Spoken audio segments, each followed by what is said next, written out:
పేరెత్తితేనే భయపడిపోయే ఒక ప్రదేశానికి కాశీలో మిమ్మల్ని తీసుకువెళ్తాను రండి. కాశీలో మణికర్ణికి అంత బాగా నచ్చింది కదూ. దేవతలతో స్నానం, పితృదేవతల ప్రీతి, విష్ణుకుండం, దత్తదర్శనం, ఫుల్లుగా పుణ్యం. మరి మనకు నచ్చని, అసలు స్వీకరించని శివయ్య అక్కడే ఉండే మరో చోటు చూపించనా? మరణం. అవును, చావు ఎలా ఉంటుందో, మన బ్రతుకుకు అర్థమేంటి అని ఎవరికి వారు అంతర్మథనం చేసుకోవాలి అనుకుంటే మణికర్ణిక స్నానం అయ్యిన వెంటనే లేదా కాశీ ట్రిప్ మొత్తంలో మీకోసం మీరు ఒక 10 నిమిషాలు కేటాయించుకొని శివ ఇంటికొచ్చేయండి. అదే అండి కాశీకి అసలైన అర్థమైన మహాశ్మశానానికి.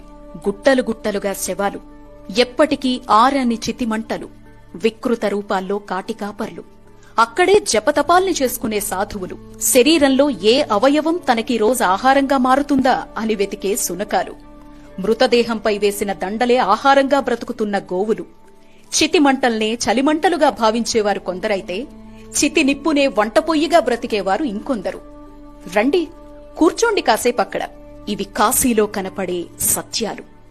జీవితమంతా నేను, నాది అనే రెండింటి మధ్య చిక్కుకుపోయి జీవిత పరమార్థాన్ని, ఈ శరీరం లేకపోయినా ఏది శాశ్వతమో తెలిపే అసలైన చోటు ఈ మహాశ్మశానం. రాజు లేదు, పేద లేదు, ధనిక లేదు, బీద లేదు, ఇక్కడంతా ఒక్కటే. నీకోసం నీ వాళ్ళిక్కడికొచ్చినా Download ShareChat.